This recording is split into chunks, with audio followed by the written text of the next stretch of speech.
When the forest guardian Janghork borrowed Tumi's musket, he left something behind in the barrel, a distinct, lingering warmth.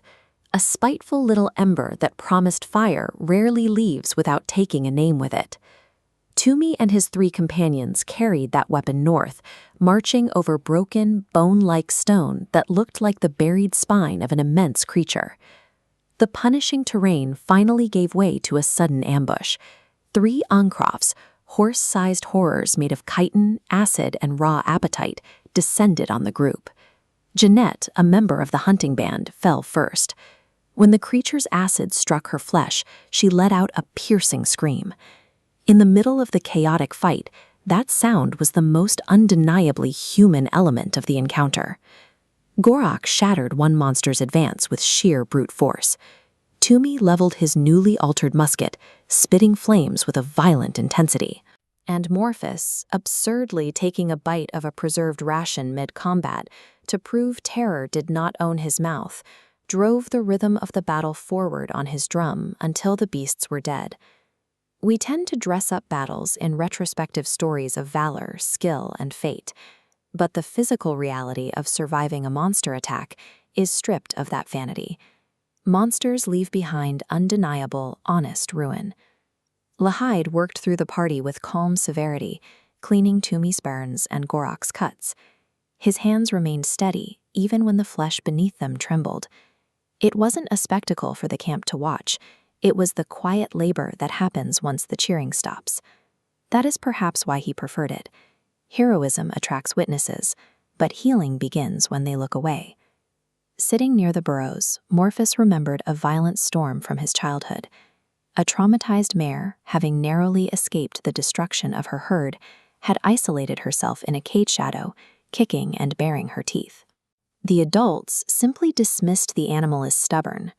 Morphus approached the terrified horse with the only wealth he had, a single carrot.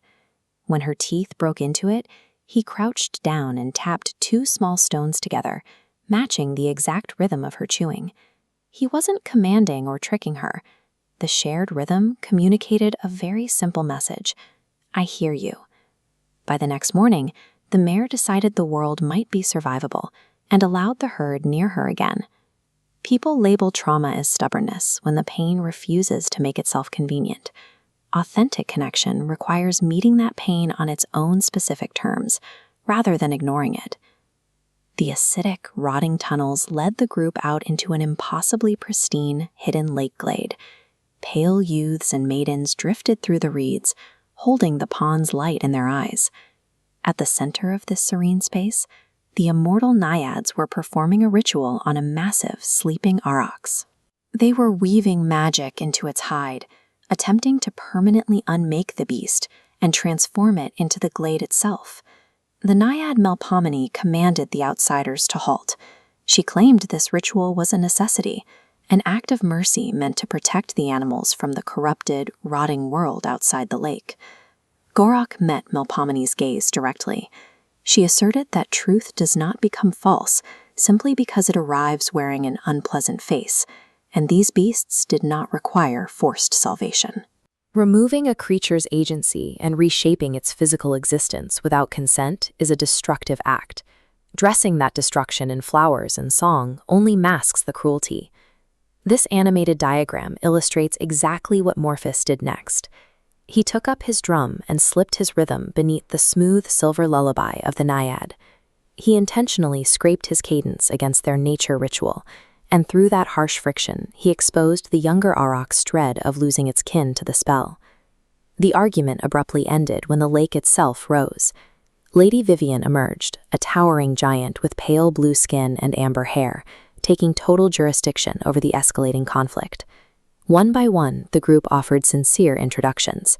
Lahide spoke gravely of his foster father's desire to bargain for eternal life, prompting Vivian to warn him that the cost of such curses is never paid by the cursed alone.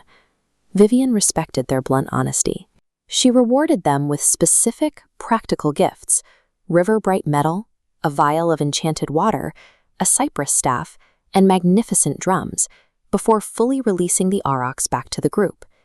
In a rotting world, survival requires facing harsh realities head-on. Sincerity provides a far better defense than retreating into the illusion of a perfect static peace. 2 days later, the group returned to camp with the living aurochs in tow. The camp managers stared at the rescued miracles and immediately began calculating whether they could be butchered for meat or used for milk. Meanwhile, a young scholar named Tivar and a local child named Kar had been foraging nearby. They brought back a heavy haul of local fungi, including several vividly red and dangerously poisonous wild mushrooms. Mistaking curiosity for courage, Timmy ate one. The toxin hit immediately, resulting in a highly undignified cycle of severe dehydration and intense physical sickness that swerved wildly into a delirious, dancing euphoria. Despite Toomey's chaotic poisoning, the expedition was officially declared a success. Higgins secured the promised material reward for their efforts, exactly 155 gold coins. Humans pivot rapidly. One day they are navigating divine moral boundaries with giant lake spirits, and the next they revert entirely to the crude, immediate realities of digestive distress and counted metal. Night fell over the camp. A large bonfire was built, food circulated, and the group surrendered to a shared pulse of deep, hard-earned relief. Morphus set Vivian's new drums before the fire. He struck them until the camp's scattered life found a single rhythm to obey, allowing the battered survivors to shake off their old grief and dance in the dust. For a brief hour, the world narrowed entirely to flame and skin. But the psychological trap of celebration is that its very completeness creates a total blind spot to the surrounding darkness. Ignorant of the scale of the world's dangers, the young girl Kar led 2 other children away from the safety of the firelight. They walked straight toward a hidden, ancient dungeon disguised as a hole in the earth. Survival deserves to be celebrated, but the comfort of joy creates a unique vulnerability, leaving the door wide open for new tragedies to slip quietly into the dark unnoticed.